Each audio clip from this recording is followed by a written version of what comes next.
Bonjour à toutes et à tous, dans cette vidéo, une synthèse. Vous avez un prix initial qui augmente, et il augmente de combien? De t%.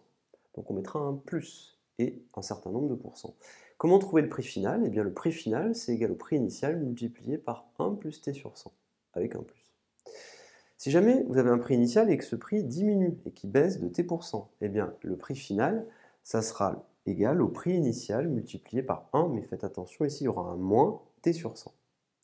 Alors, je vais vous donner des petits exemples parce que de temps en temps, cette quantité-là, elle peut être écrite d'une manière qui peut vous perturber.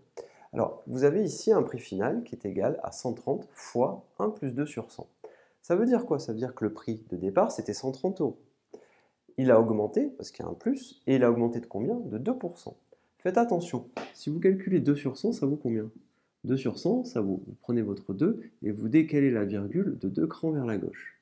Donc 1 plus 2 sur 100, ben, ça vaudra 1,02. 1 plus 2 sur 100, ça vaudra 1,02. Donc quand vous voyez cette quantité-là, 1,02, vous pensez que ça veut dire plus 2%. Ici, prix final égale 145 fois 1 moins 3 sur 100. Déjà, vous avez une baisse, puisqu'il y a un moins. On a une baisse de combien? De 3%.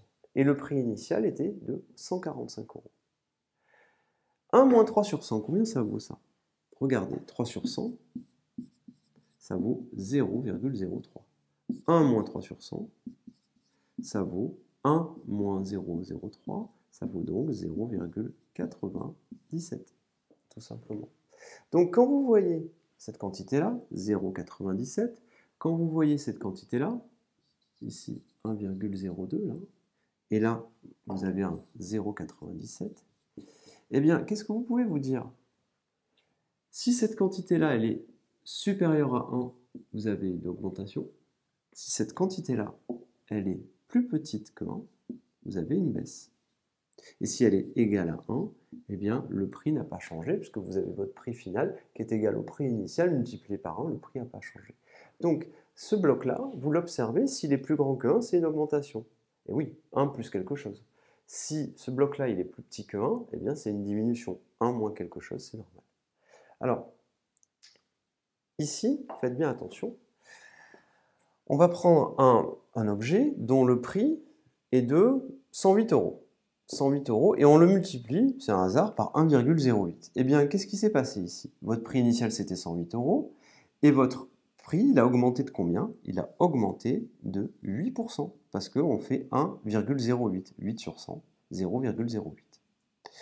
Notre prix ici, pour cet exercice-là, il était initialement de 150 €, mais on multiplie par 0,89. Donc on a déjà une diminution, puisqu'on a un nombre ici qui est plus petit que 1. Et 0,89, c'est quoi? Je vais l'écrire ici. 0,89, c'est en réalité 1 moins 11 sur 100.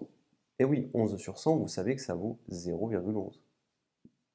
1 moins 11 sur 100, 1 moins 0,11, ça fait donc 0,89. Donc vous avez une baisse ici, et là en fait vous avez une baisse de 11%. Donc il faut que vous soyez à l'aise avec ces quantités-là.